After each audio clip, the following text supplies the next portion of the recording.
এমন মানুষকে ভালোবাসো যে পৃথিবীর মধ্যে একমাত্র তোমাকেই গুরুত্ব দেয়। তুমি রাগ করো, অভিমান করো, আদর কিংবা ভালোবাসো, একমাত্র তোমাকে নিয়েই ব্যস্ত থাকতে চায়। পৃথিবীর সমস্ত সুখ যে তোমার মধ্যেই খুঁজে নেয়। হ্যালো এভরিওয়ান, আসসালামু আলাইকুম। সবাইকে ওয়েলকাম জানাচ্ছি নতুন একটা ব্লগ ভিডিও দেখার জন্য। সকালবেলা ঘুম থেকে উঠে প্রত্যেকেরই মনে হয় আমার মতো একই প্রবলেম হয়, কি নাস্তা দেব সবাইকে। তো আজকে আর রুটি বা পরোটা বানাতে ইচ্ছা করলো না, তো আটা গোলায় নিয়ে এভাবে করে চাপড়ি পিঠা বানায় নিলাম। আর বানায় নিয়েছি কাঁচামরিচের এই ঝালটা। রসুন, কাঁচামরিচ, লবণ একসঙ্গে বেটে নিয়ে সরিষার তেল দিয়ে আর পেঁয়াজ কুচি করে নিয়ে মাখিয়ে নিয়েছি।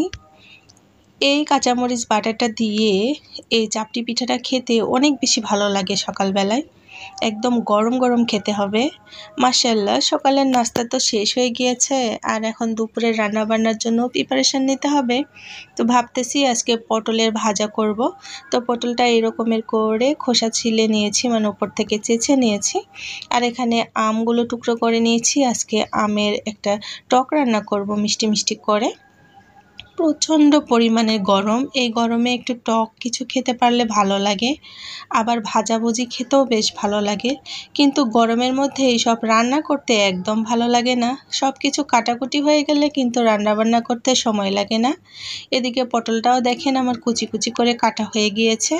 সবাই এই রকমের পটল ভাজাটা খেতেই ভালোবাসে, তবে কিনা আমার একটু ওই যে মধ্যে দিয়ে একবারে সমান করে ভাগ করে নিয়ে ওই পটল ভাজাটা খেতে ভালো লাগে। আর এখানে আমি ডিম রান্না করব, তো ডিমের জন্য মশলা বানাচ্ছি। ওদিকে পটল ভাজাটাও কিন্তু উঠাই দিয়েছি। এদিকে দুইটা ডিম এভাবে সেদ্ধ করে আমি ভেজে নিয়েছি, আর একটা ডিম পেঁয়াজ মরিচ দিয়ে ভেজে নিয়েছি। তো এই রকমের করে খেতে আমার বেশি ভালো লাগে পেঁয়াজ মরিচ দিয়ে। এতে করে ঝোলের মধ্যে ডিমটা খুব সুন্দরভাবে ঢুকে যায়, আর আমার খেতেও ভালো লাগে।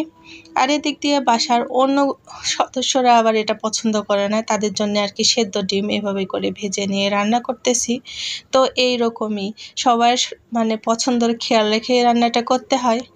এদিকে ঝোলের মধ্যে ডিমটাও দিয়েছি, ওটা ফুটে উঠুক, আর রান্নাটাও হয়ে গিয়েছে, এখন নামিয়ে নিলাম। ওদিকে আমার পটল ভাজাটাও হচ্ছে। পটল ভাজাটা একটু ঢেকে ঢেকে রান্না করলে এটা সুন্দরভাবে সেদ্ধও হয়, এটা সবুজ ভাবটাও থাকে, আবার খেতেও বেশ ভালো লাগে। পটল ভাজাটাও আমার হয়ে গিয়েছে, আর এখন নামাই নিচ্ছি। এত পরিমাণের গরম, এই গরমের মধ্যে মনে হয় কখন রান্নাবান্না শেষ হবে তখনই ভালো লাগবে। এদিকে পটল ভাজা নামাই নিয়ে ওই কড়াইটায় একটু পানি বুলাই নিয়েছি, তারপরে আমি ওই কড়াইয়ের মধ্যেই রান্না করতেছি আমের টক। আর এই আমের টকটা দিয়েই কিন্তু ভাত খেতে বেশ ভালো লাগবে। আর এখানে ভাতও উঠাই দিয়েছি, একসঙ্গে করে সব রান্না বান্না সমান তালে করে নিচ্ছি।